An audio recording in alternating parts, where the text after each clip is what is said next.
Hello everyone! I've just come back from watching the Warcraft movie with a few friends of mine, and a lot of you requested if I could do a review on it. Now, warning in advance, I'm no movie critic. I'm just a guy that watched the movie, and I'll do my best to explain what my opinion is and why it's my opinion, what I thought about it. But that's just it. It's my opinion and yours can be completely different. It's perfectly fine if that's the case. That's how it should be. But since already some expressed some disappointment about my opinion and some said that I was like harsh and all that good stuff, just want to put it in there. If you have a completely different view about the Warcraft movie, that's great.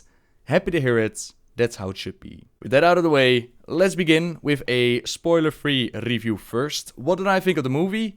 Overall, I enjoyed myself. The orcs looked a lot better than I expected, and it was amazing to see the Warcraft come to life on the big screen. The armor, the cities, the music, the weapons, the way magic was represented, it looked so freaking cool. Visually, I was really impressed. The story is different from what we know, but this has been known for months, and like I said during the trailer breakdown, I don't think it's fair to expect them to stay 100% true to what we know. A lot of comments have come in with people saying something like, oh, I can't wait for Nobbel to rage on the changes, but I honestly don't mind the changes. I expected them, and you could tell that they wanted to make it more than just a movie for the Warcraft fans. So the way that the movie looked was a big positive for me, but my major point of critique is the pacing of the story. I feel like they've tried to tell too much story in one movie, which led to some awkward exposition and the idea of time passing, because I assume that not all of these events took place in a matter of weeks. The idea of this slowly building up wasn't really there for me. The scenes were in rapid succession, which made it feel like all of this happened really fast. Well, it should have given me the idea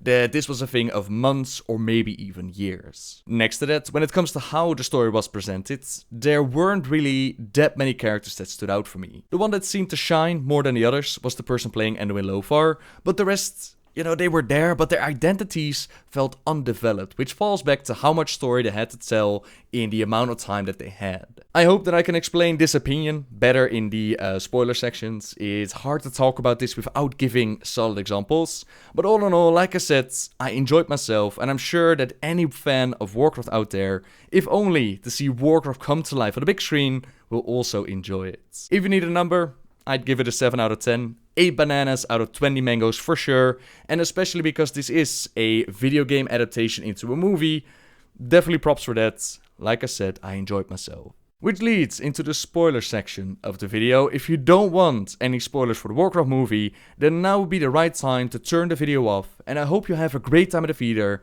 if you're going to see the movie. Okay, so what I really liked about this movie were the visuals. Ida Forge, did they nail the Great Forge? The mountain shots reminded me of the classic Warcraft cinematic. The army and weaponry, Stormwind City, the spells that they used. The Portal one became a little bit repetitive, but the rest of the time, it dragged me in and it felt magical. The whole soul draining to empower the Fel looked pretty damn cool. It reminded me a lot of the Dementors from Harry Potter, and the only thing that looked a little bit off were some of the glowing eyes that they used, especially for the High Elves and this random guy from the Kirin Tor that I still don't know his name for.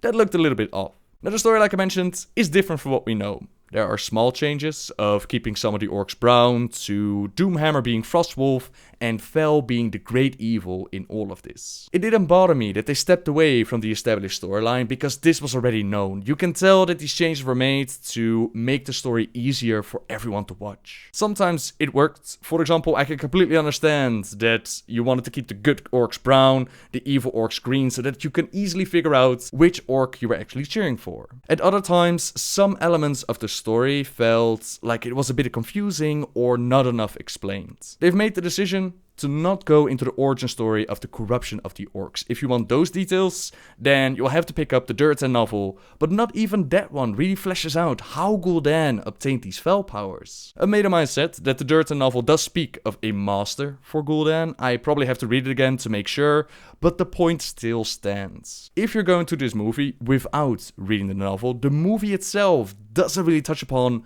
why this Gul'dan is evil. How did he get this Fel magic? Who is he working for? The orc's homeworld is destroyed, fel magic is a corrupting power, and the world is corrupted because of it. But how did Gul'dan do that? The Draenei are used to empower the portal, and they are there, you see the Draenei models. But since they don't touch on that origin story at all, they're simply creatures in a cage used to empower the portal. This also flows into Medivh's storyline. Medivh is corrupted by the fel, like fel is the evil force and it takes him over. But how much of the original storyline is used for the Guardian? Was Aegwynn still corrupted from within? We see him transform into a demonic being, but the movie made it seem like it was because of the fel corruption and not because of a corrupted spirit of a titan inside. Perhaps I missed some clues here and there for that information, perhaps the bonds of brotherhood is supposed to explain that, but I didn't find a clear answer in just this movie. Fel is a thing, fel is used by Gul'dan, fel is evil, fel destroys, and fel takes over the Guardian. That's what I took away from just watching the movie. So besides the changes that they made to the original storyline, the overall flow of the story felt very rushed. Part of the reason is that it's a lot of story to explain, but a prime example that stood out for me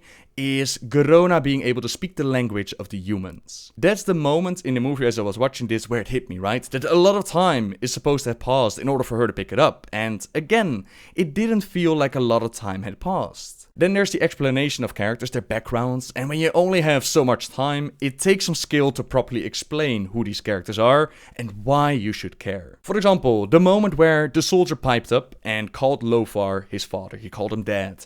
That is done for the audience, and the moment that he said that, I was like, okay, don't make me care about this character, and this character is going to have a very tragic fate. I was right about the last part, but I didn't care about this kid at all. Okay, he's Lothar's kid. There was no real history there. There are no real interactive moments between Lothar and the child.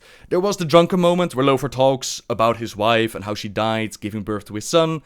Apparently there's a lot of history there, but it was told in a poor way that just didn't pull my heartstrings. So when the inevitable moment came, where the kid met his tragic end, it didn't deliver. Same for Medivh. Apparently there was some history about him falling in love with someone. Garona even mentioned it, all shocked and surprised that he left his beloved. And in the end, he even mentions it again. And I'm like, okay, so who was this woman? Why did you meet her? Why did you leave her? What happened between you two?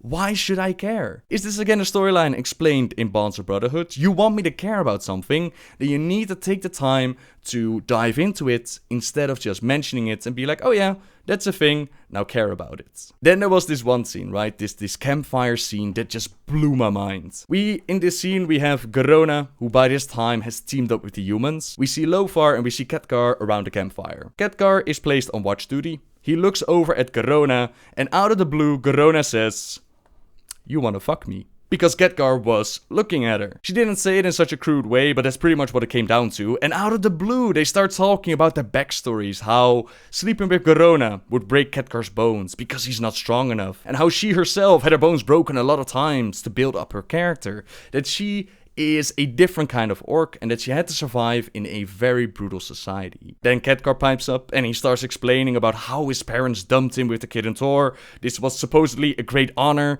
how he left the Kid in Tor, which was then a great dishonor. Lothar even acknowledges this by saying that, well, that was a teary moment, let's move on to the next scene. The timing and the placement for that backstory, for that moment, it just fell off to me. It blew my mind how all of that came to be. Where did that conversation even come from? Now for the acting, my personal favorites was Anduin Lothar and Queen Tiffin. Even though Tiffin didn't have that many scenes, you know, she was Queen Tiffin, you could tell. And Anduin Lothar definitely tried. There were some humoristic moments here and there. These two definitely stood out for me. The rest of them, in my opinion, they weren't bad, they weren't awful, but they also didn't really stand out that much. As I'm writing this, I realized that I went in with expectations. I expected Medivh to be this conflicted individual. Medivh one moment, Sargeras the next. Garona, I expected fiercer instead of licking Lothar's tears off his face and smelling the throne room. Not entirely sure if she was actually licking his tears or trying to kiss him or whatever. It was a weird scene. I know it's not fair, but I expected a different performance. Does that mean that the performance was bad? Not really, but it also didn't feel like the characters were shining, were really their individuals. See, this is what you get when someone who has no knowledge about making a review starts doing a review. You get anti-bullshit like this. I do hope that I made some sort of sense. Now keep in mind that this is just my opinion based on one single viewing. Don't let me drag your enthusiasm down. That's the beauty when it comes to movies and opinions. So many different people, so many different things and feelings and experiences. Like I said at the start, I did not think this was a bad movie. I actually enjoyed myself. 7 out of 10 if you want to give it a number. And I'm wondering what else I want to say. I got a bunch of more notes with a couple of scenes that stood out for me, but I think I'll save those notes for a future video, because I also had Trekkie request if I could make like a video with the differences between the original storyline and this Warcraft movie storyline. And I think we'll do those once I actually got the novelization of the movie in, so I actually read it back and check out all the details. That will be something for the future. For now, this is my review of the Warcraft movie. I hope that those that requested it, that I delivered. I hope you enjoyed it. As always, ladies and gentlemen, thank you very much for watching. And until next time, guys. See ya!